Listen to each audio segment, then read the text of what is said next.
Assalamu alaikum students. Welcome to the lecture number 18 Fluid Mechanics 1 Can 2103। आज के इस lecture में हम मज़ीद एक प्रॉब्लम सॉल्व करेंगे जो कि pressure drop due to frictional losses in the pipes के हवाले से है। ये जो प्रॉब्लम है पिछले प्रॉब्लम से इस हिसाब से मुख्तलिफ है कि इसके अंदर हमने एक रियल लाइफ ऑलमोस्ट एक रियल लाइफ प्रॉब्लम है, इंडस्ट्रियल प्रॉब्लम है कि एक मेंटेनेंस ऑपरेशन हो रहा है और ड्यूरिंग द मेंटेनेंस ऑपरेशन हमें एक डिफरेंट किस्म की पाइपलाइन को यूज़ करना है। और जब आप कोई और पाइपलाइन यूज़ करना चाहते हैं तो हमने ये देखना है कि आया ये पाइपलाइन हमारे लिए सूटेबल होगी कि नहीं होगी। तो इस हवाले से इसको ज़रा इस प्रॉब्लम को देखते हैं। A petroleum product of viscosity 0.5 millinewtons second per square meter and specific gravity 0.7 is pumped through a pipe of 0.15 meter diameter to storage tanks situated 100 meter away. The pressure drop along the pipe is 70 kilonewtons per meter square. The pipeline has to be repaired and it is necessary to pump the liquid by an alternative route consisting of 70 meters of 20 centimeter pipe followed by 50 meters of 10 centimeter pipe. If the existing pump is capable of developing a pressure of 300 kilonewtons per meter square, will it be suitable for use during the period required for the repairs? Take the roughness of pipe surface as 0.05 or 5 into 10 to the power minus 5 meters. अच्छा जी, एक petroleum product है, उसकी viscosity 0.5 मिली Newton second पर metre square है, उसकी specific gravity 0.7 है। इस petroleum product को हम जो है पंप कर रहे हैं एक पाइप में और उस पाइप का जो डायमीटर था वो 0.15 मीटर था। जिस स्टोरेज टैंक्स में ये पेट्रोलियम प्रोडक्ट स्टोर किया जा रहा है इस पाइप के ज़रिए से वो तकरीबन 100 मीटर दूर है। अच्छा, इस यानी कि आप ये कह सकते हैं कि जो पाइप लाइन हुई फिर ये 100 मीटर्स लेंथ की पाइप लाइन है। जो प्रेशर ड्रॉप है इस पाइप लाइन में वो हमें 70 किलो न्यूटन पर मीटर स्क्वायर है। अच्छा, कुछ अरसे के लिए हमें इस पाइपलाइन की मुरम्मत करनी है कि मेंटेनेंस पीरियोडिक कोई मेंटेनेंस आ गई है तो ड्यूरिंग द मेंटेनेंस अब हमें कोई अल्टरनेटिव रूट यूज़ करना पड़ेगा। तो जो अल्टरनेटिव हमारे पास रूट है उसकी लिए हमारे पास उसमें ये है कि आपके पास अल्टरनेटिव रूट में का जो एक हमारे पास 70 मीटर का हिस्सा है उसमें वो जो डाया है वो 20 सेंटीमीटर है। उसके बाद हमारे पास अल्टरनेटिव रूट में 50 मीटर्स लेंथ है और उसका डाया जो है वो 10 सेंटीमीटर है। अच्छा, अब जो एग्जिस्टिंग पंप है वो तकरीबन 300 किलो न्यूटन्स पर मीटर स्क्वायर वो प्रेशर जो है डेवलप कर सकता है। अब हमने ये देखना है कि आया हम जब इस पाइपलाइन जो हमारी मेन पाइपलाइन थी उसके अलावा हमने एक रिप्लेस्ड पाइपलाइन हमने एक और पाइपलाइन यूज़ की है तो आया हमारा जो पंप है वो इस प्रेशर ड्रॉप को ओवरकम कर सकेगा या नहीं कर सकेगा या हमें कुछ और किस्म का पंप चाहिए होगा।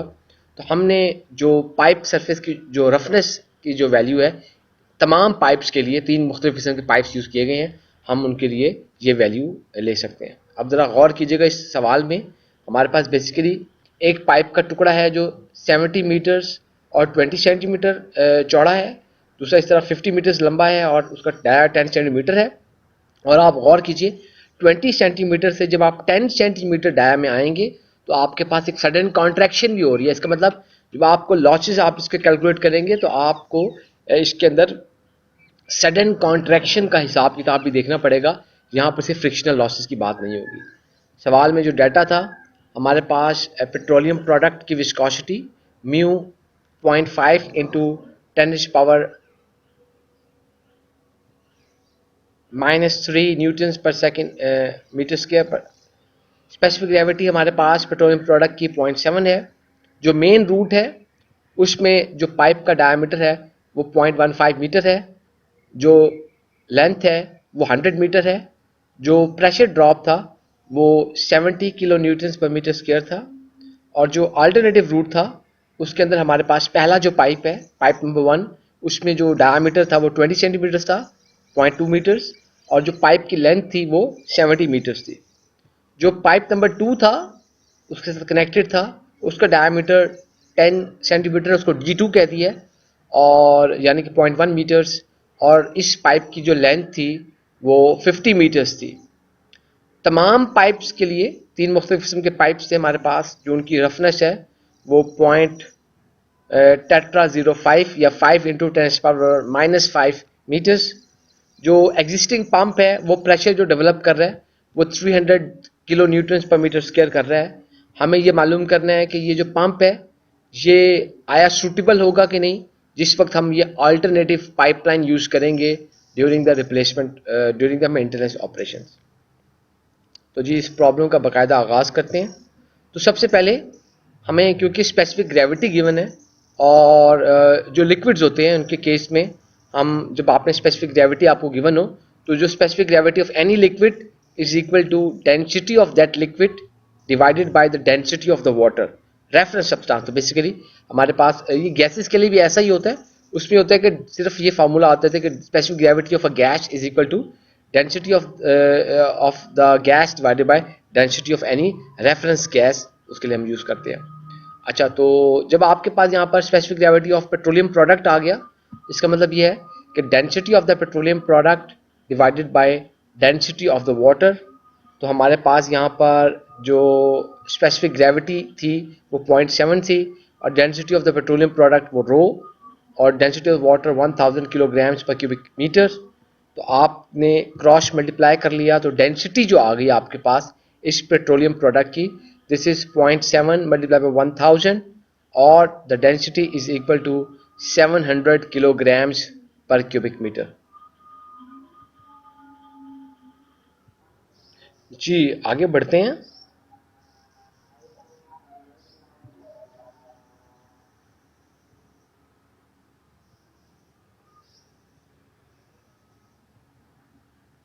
अच्छा, तो हमारे पास जो मेन पाइपलाइन थी, हमें मालूम है कि उस मेन पाइपलाइन का जो डायामीटर था वो 15 सेंटीमीटर या आपके पास 0.15 मीटर्स था।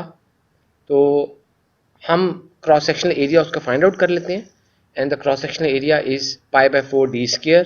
तो आपके पास उसका जो डाया था वो 0.15 मीटर्स। तो आप दोनों का स्केयर ले लेंगे तो आपके पास जो क्रॉस सेक्शनल एरिया आ गया उस मेन पाइपलाइन का, this is 1.7672 multiply by 10⁻⁻2 metre square.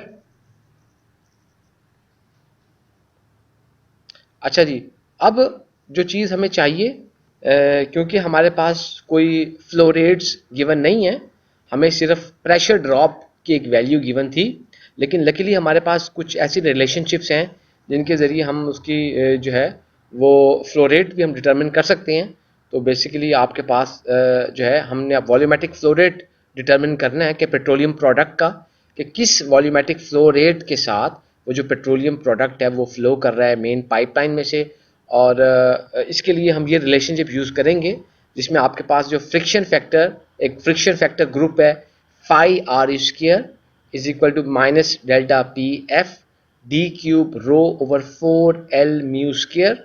तो इसको हम यूज़ करेंगे, ज़रा आगे देखते हैं। तो इसके लिए अब आपके पास यहाँ पे प्रेशर ड्रॉप, मेन पाइपलाइन में जो प्रेशर ड्रॉप है उसकी वैल्यू भी है, मेन पाइपलाइन का डायामीटर भी है, डेंसिटी भी है पेट्रोलियम प्रोडक्ट की, लेंथ भी है इस मेन पाइपलाइन की, विस्कोसिटी भी है पेट्रोलियम प्रोडक्ट की। ये तमाम वैल्यूज़ आपने इस इक्वेशन नंबर 1 के अंदर इंसर्ट कर दी। तो आपके पास यहाँ पर प्रेशर ड्रॉप आ गया 70 किलो न्यूटन पर मीटर स्क्वायर, डाया आपने इंसर्ट कर दिया 0.15 क्यूबिक मीटर। तो न्यूमेरिकल वैल्यू और यूनिट दोनों का क्यूब ले लिया। डेंसिटी पेट्रोलियम प्रोडक्ट की 700 किलोग्राम पर क्यूबिक मीटर, 4 इंटू लेंथ जो है 100 मीटर्स, और उसके बाद जो विस्कोसिटी का स्केल ले लिया आपने 0.5 इंटू 10⁻⁻3। ये गौर कीजिएगा, न्यूमेरिकल वैल्यू का भी स्केयर लेना है और जो यूनिट्स हैं उसका भी स्केयर लेना है। तो न्यूटन स्केयर, सेकंड स्केयर, और ये मीटर स्केयर था, ये मीटर की पावर 4 हो जाएगी। अच्छा, उसके बाद हमें पता है कि जो 1 किलो न्यूटन होता है वो 10⁻³ न्यूटन होता है, और जो 1 न्यूटन होता है वो 1 किलोग्राम मीटर पर सेकंड स्केयर होता है।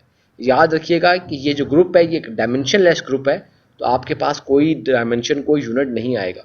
तो किलो न्यूटन से कट गया।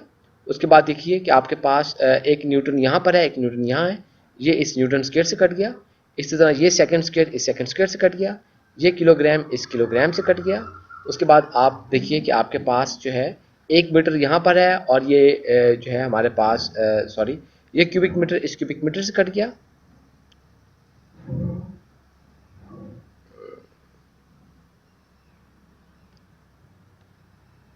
अच्छा, ये क्यूबिक मीटर इस क्यूबिक मीटर से कट गया। 1 मीटर स्क्वायर यहाँ पर है, 1 मीटर यहाँ पर है 3, और ये 4, और ये इस जो है ये मीटर की पावर जो 4 है इससे कट गया। तो आपके पास जो 5 r² है उसकी वैल्यू आ गई 1.6538 मल्टीप्लाई बाय 10⁻⁻⁹। अच्छा, अब हमें पता है कि जो रिलेटिव रफनेस होती है पाइप की, वो गिवन होती है relative roughness is equal to E/D। तो हमारे पास एब्सोल्यूट जो रफनेस थी वो तमाम पाइप्स की सेम थी। तो एब्सोल्यूट जो रफनेस की जो वैल्यू थी वो 0.05 मीटर्स, और हमने उसको डायमीटर जो है मेन पाइपलाइन का 0.15 मीटर्स था। तो हमारे पास E/D की जो वैल्यू आई वो 0.0003, या आप 33 है, या उसको आप लिख सकते हैं 0.0003। अच्छा, अब हम क्या करेंगे कि हमारे पास जो चार्ट होता है पाइप फ्रिक्शन 5r² का और रेनॉल्ड्स नंबर का, उसके अंदर हम ये इस E/D की वैल्यू को यूज़ करते हुए हम वहाँ से जो है जो रेनॉल्ड नंबर है उसको फाइंड आउट कर लेंगे। तो ज़रा देखते हैं, ये आपके पास ये 5r² वाला ग्राफ है, ये फ्रिक्शन ग्रुप 5r², और इस तरफ आपके पास ये रेनॉल्ड्स नंबर है।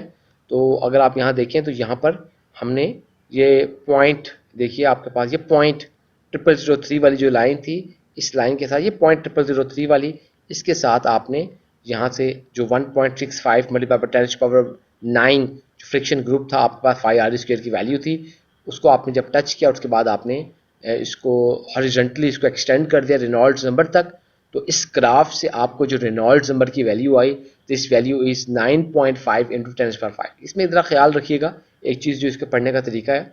तो आप जब देखते हैं कि यहाँ पर, तो ये यहाँ से ये 10⁻⁹ शुरू होगी वैल्यू। इसका मतलब है कि ये आपके पास जो भी वैल्यू आई है तो 1.65 मल्टीप्लाई बाय 10⁻⁹, तो ये आपके पास ये यहाँ से ये वैल्यू आ जाएगी। इसी तरह ये क्योंकि 10⁻⁶ से पहले तक जो भी इसके अंदर जो है वो 9.5 इंटू, ये पूरा 10 नहीं है तो ये 9.5 इंटू 10⁻⁵ हमने इसको वैल्यू को नोट कर दिया है।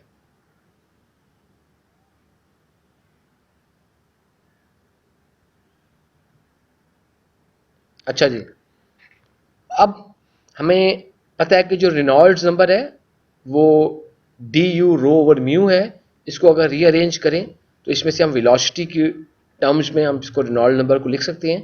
तो वेलोसिटी की टर्म्स में जो रेनॉल्ड नंबर लिखा जाएगा वो क्या होगा, R E multiply by mu over D into rho. तो आपके पास यहाँ पर ये रेनॉल्ड नंबर की वैल्यू आ गई, यहाँ पर आपके पास ये विस्कोसिटी की वैल्यू आ गई, यहाँ पर आपके पास ये डाया आ गया, यहाँ पे आपके पास ये डेंसिटी आ गई, और 1 newton is equal to 1 kilogram metre पर सेकंड स्क्वायर। ये न्यूटन न्यूटन से कट गया। उसके बाद ये केजी आपके पास केजी से कट गया। उसके बाद आपके पास ये जो है मीटर यहाँ पर है, ये मीटर स्क्वायर है, ये क्यूबिक मीटर से कट गया। तो आपके पास ये मीटर्स पर सेकंड, 1 सेकंड यहाँ था, ये 1 सेकंड स्क्वायर से पावर से कट गया। तो मीटर्स पर सेकंड आपके पास वैल्यू आ जाएगी। जब आपने इनको न्यूमेरिकली इनको कंप्यूट किया तो आपके पास जो वेलोसिटी की वैल्यू आई, दिस वैल्यू इज 4.5238 मीटर्स पर सेकेंड। अच्छा, अब हमें पता है कि जो वॉल्यूमेट्रिक फ्लो रेट होता है किसी भी फ्लूइड का, किसी पाइप में से फ्लो कर रहा हो तो आप निकाल सकते हैं कि वॉल्यूमेट्रिक फ्लो रेट जो है V not is equal to U into A। तो आपके पास वेलोसिटी अभी कैलकुलेट की है 4.5238 मीटर्स पर सेकेंड, और जो एरिया है वो 1.7672 मल्टीप्लाई 10⁻⁻² मीटर स्क्वायर था। तो हमारे पास जो वॉल्यूमेट्रिक फ्लो रेट है हमने वो कैलकुलेट कर लिया 0.0799 क्यूबिक मीटर्स पर सेकेंड।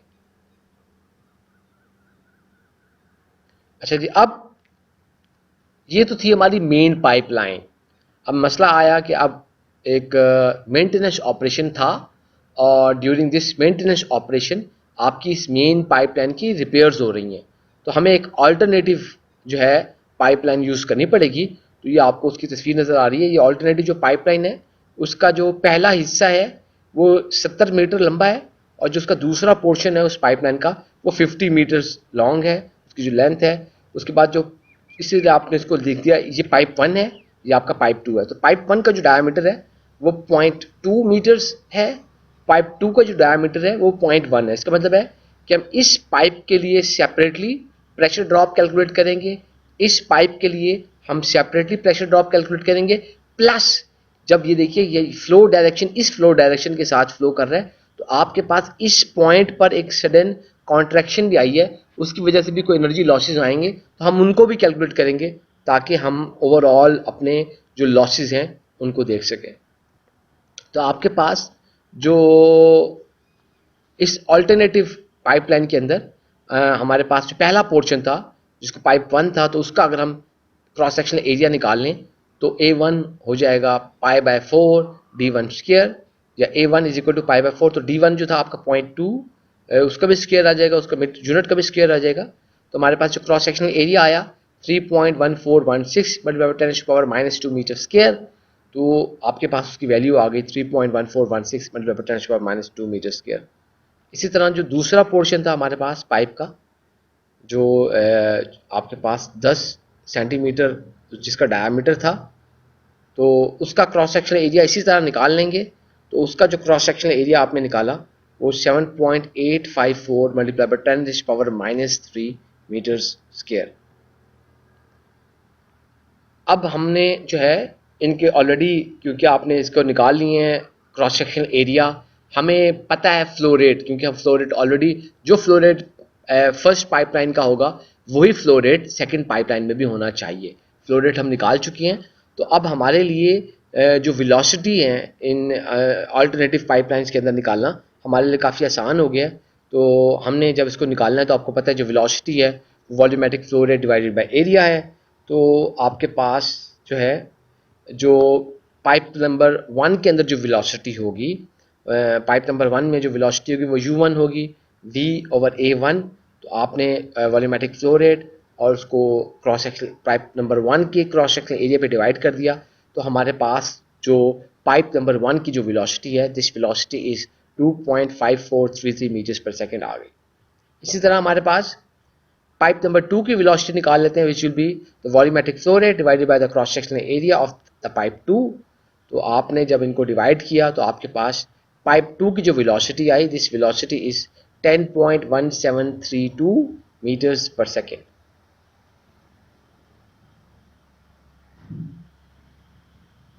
अच्छा जी, इसी तरह अब हमने जैसे अभी वेलोसिटी निकाल ली है, तो हम इनका इंडिविजुअली इन दोनों पाइपलाइंस में सेपरेटली हम जो है रेनॉल्ड्स नंबर भी कैलकुलेट कर लेते हैं। तो आपने जो पाइप नंबर 1 में रेनॉल्ड नंबर कैलकुलेट किया RE1 वो था D1 U1 रो ओवर म्यू। तो आपके पास पाइप नंबर 1 का डाया आपने 0.2 मीटर्स, पाइप नंबर 1 की वेलोसिटी, बाकी ये आपके पास उस पेट्रोलियम प्रोडक्ट की डेंसिटी और विस्कोसिटी से आपने डिवाइड कर दिया। And we know 1 newton is equal to 1 kilogram metres पर सेकंड स्क्वायर। तो केजी से कट गया, ये आपके पास जो न्यूटन था इस न्यूटन से कट गया, एक सेकंड यहाँ पर एक सेकंड यहाँ है, ये सेकंड स्क्वायर से कट गया। उसके बाद आपका ये मीटर आपके इस मीटर से कट गया, एक मीटर ये है, एक मीटर स्क्वायर यहाँ है, ये आपके इस क्यूबिक मीटर से कट गया। तमाम यूनिट्स आपके इस तरह कट जाते हैं। रेनॉल्ड्स नंबर है, डायमेंशनलेस है। तो आपके पास जो फर्स्ट पाइपलाइन के अंदर अल्टरनेटिव पाइपलाइन के पहले सेक्शन की अंदर जो आपका रेनॉल्ड नंबर है, this Reynold number will be 7.12 multiply by 10 power 5। इसी तरह जो आपका सेकंड सेक्शन है इस अल्टरनेटिव पाइपलाइन का, उसका रेनॉल्ड नंबर हम निकाल लेते हैं। तो RE2 जो सेकंड पाइपलाइन सेकंड सेक्शन है उसका जो रेनॉल्ड नंबर होगा तो वो D2 U2 रो ओवर म्यू होगा। उसके अंदर हमारे पास क्या आ जाएगा कि पहले आप सेकंड पोर्शन वाले पाइपलाइन का डायमीटर, उस पोर्शन की अंदर जो वेलोसिटी है वो, बाकी आपके पास वही पेट्रोलियम प्रोडक्ट की डेंसिटी और उसकी विस्कोसिटी से आप इसको डिवाइड कर लेंगे। तो आपने डायमेंशनलेस जो रेनॉल्ड्स नंबर कैलकुलेट किया पाइप नंबर 2 के अंदर, जो आपके पास अल्टरनेटिव पाइपलाइन का सेकंड पोर्शन था, वो आपके पास 1.42 मल्टीप्लाई बाय 10 पावर 6 आ गया। अब क्योंकि ये जो दोनों सेक्शंस हैं आपके अल्टरनेटिव पाइपलाइन के, इनके डायमीटर्स डिफरेंट है, तो इन दोनों सेक्शंस के अंदर जो रिलेटिव पाइप रफनेस होगी वो डिफरेंट होगी। तो हम अब रिलेटिव जो है रफनेस निकाल लेते हैं दोनों सेक्शंस के लिए। तो आपको पता है जो रिलेटिव रफनेस होती है वो ई ओवर डी के बराबर होती है। तो पाइप नंबर 1 के लिए हमारे पास जो ई ओवर डी होगी वो पॉइंट टेट्रा 05 डिवाइडेड बाई 0.2। तो आपके पास ये 0.00025 ये आपके पास फर्स्ट पाइप के लिए होगी। और पाइप नंबर 2 के लिए इसी तरह हम उसको निकाल लेंगे और वो आपके पास 0.005 आपके पास पाइप नंबर 2 के लिए हो जाएगी।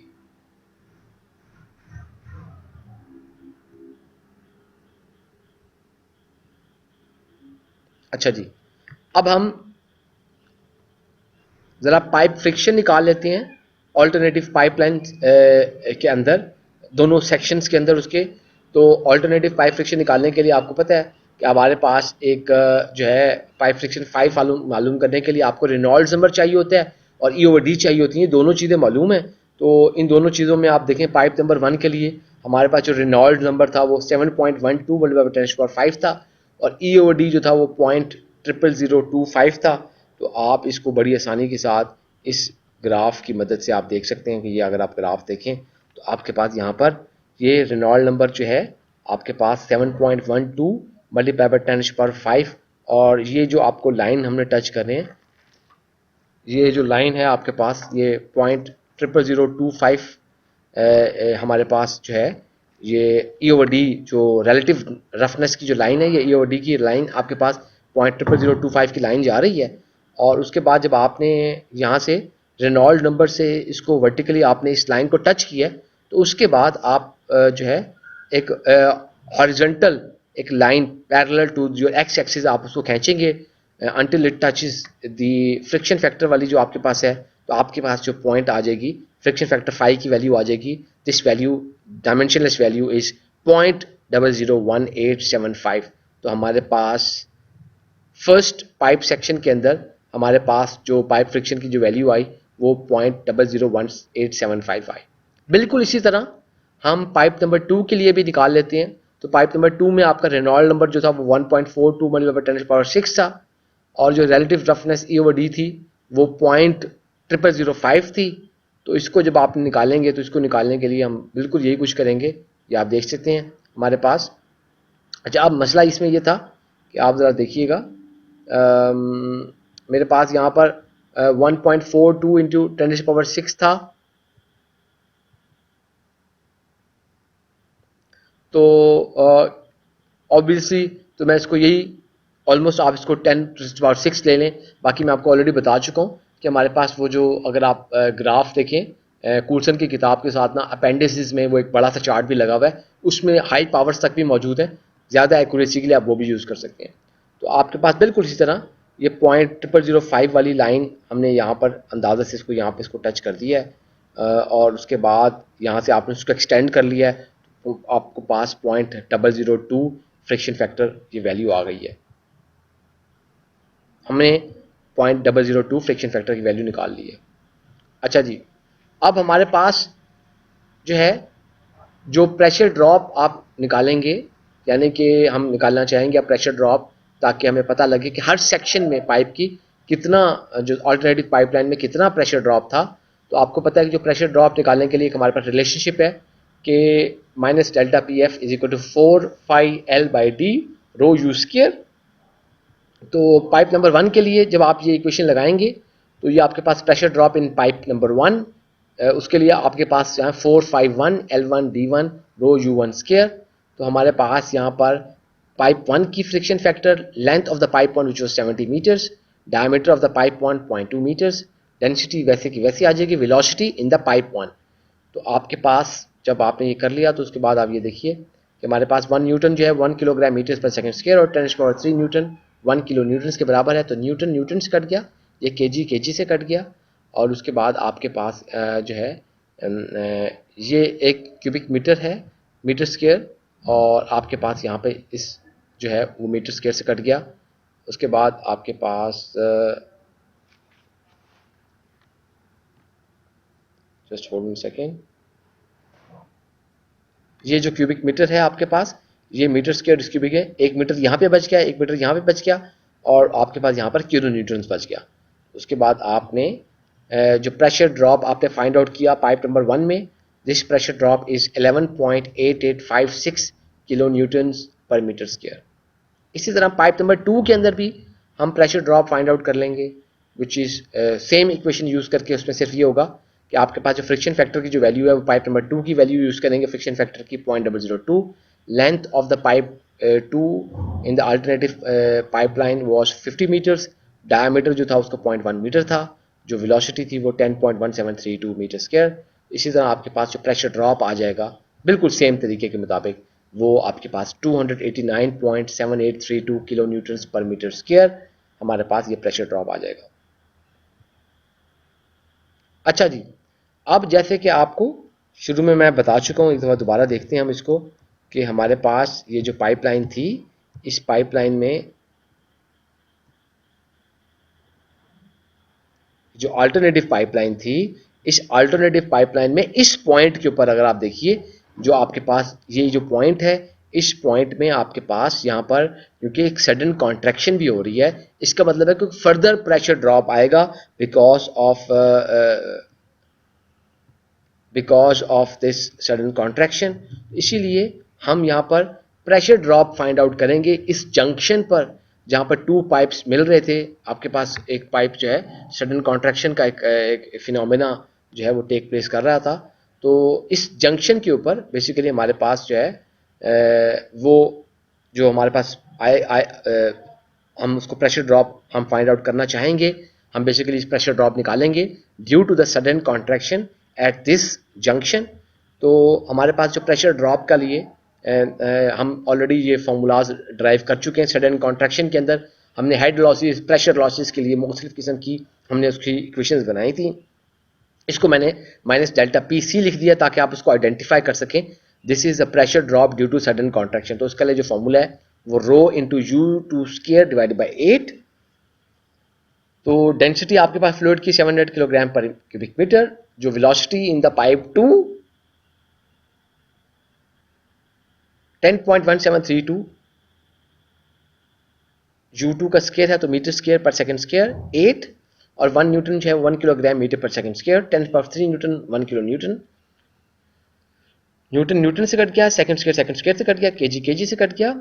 उसके बाद आपके पास ये मीटर स्क्वायर जो है इस पावर से कट गया, तो मीटर मीटर यहाँ पर और किलो न्यूटन ऊपर बच गया। तो आपके पास जो प्रेशर ड्रॉप की जो वैल्यू आई है, तो कंपैरेटिवली जो आपके पास ये जो वैल्यू आई है सडन कॉन्ट्रैक्शन की वजह से, ये कंपैरेटिवली ये वैल्यू कम है as compare to the other frictional losses, लेकिन फिर भी ये एक वैल्यू है, हमने इसको नोट कर लिया। This value is 9.0557 kilo Newton पर मीटर स्क्वायर। जो टोटल प्रेशर ड्रॉप होगा अब इस पाइपलाइन के अंदर, ऑल्टरनेटिव पाइपलाइन की हम बात कर रहे हैं, जो टोटल प्रेशर ड्रॉप था ऑल्टरनेटिव पाइपलाइन में वो होगा total pressure drop will be equal to the pressure drop due to the friction in pipe number 1 plus pressure drop due to the friction in pipe number 2 plus pressure drop due to sudden contraction at the junction। तो आपके पास minus delta P F one plus minus delta P F two plus minus delta, minus sign shows pressure drop. इन तब तीनों pressures को sum up कर लेंगे।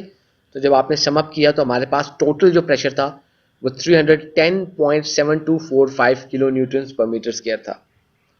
अब ये जो प्रेशर ड्रॉप है, अब जरा अगर आप देखें तो हमारे पास जो एग्जिस्टिंग जो पंप था वो प्रेशर जो डेवलप करता है वो 300 किलो न्यूटन पर मीटर स्क्वायर डेवलप करता है।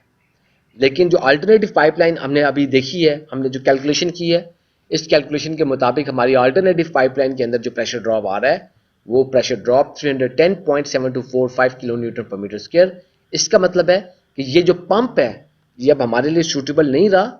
ये जो पंप है हमारा प्रेशर ड्रॉप ज़्यादा है as compare to the existing pump, थोड़ा सा ज़्यादा है।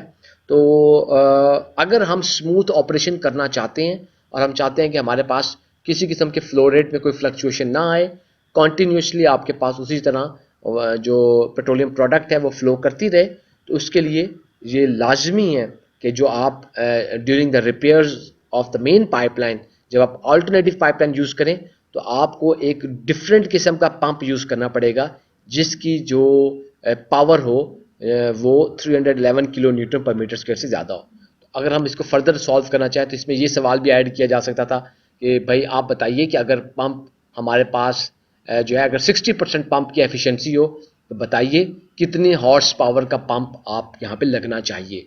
तो आप इसको फिर उस हिसाब से जिस तरह हमने एनर्जी बैलेंस में हम करते होते थे तो इसके अंदर हम फर्दर भी इसको ऐड अप कर सकते हैं, फर्दर भी इसको सॉल्व कर सकते हैं।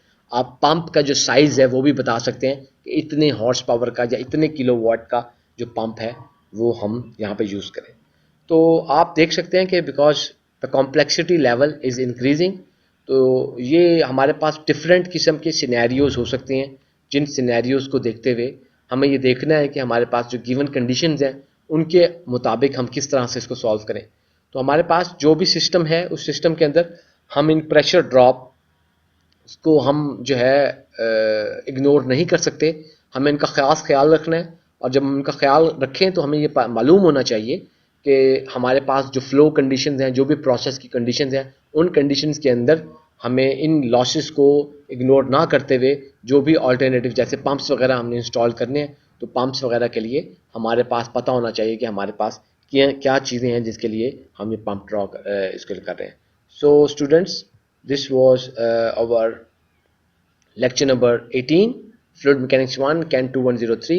please watch this video ताकि जब आप लाइव सेशन में ज्वाइन करें तो आप लोग जो है इजीली उसके अंदर सवाल वगैरह पूछ सकें। तो इसीलिए मैं ये कोशिश करता हूँ कि आप लोगों को ये वीडियो पहले शेयर कर देता हूँ ताकि आप एक्टिवली जो है इसको ज़रा देख कर कोई सवाल वगैरह कोई कन्फ्यूजन हो तो आप, और इस तरह के सवालात की बड़ी इंपॉर्टेंट है। ये हमारे वैसे मिड टर्म में ये सिलेबस शामिल नहीं है तो आप लेकिन जो है आपको इसकी प्रैक्टिस करनी पड़ेगी ताकि जो है आप इसको टैकल कर सकें। थैंक यू वेरी मच जी, अल्लाह हाफ़िज़।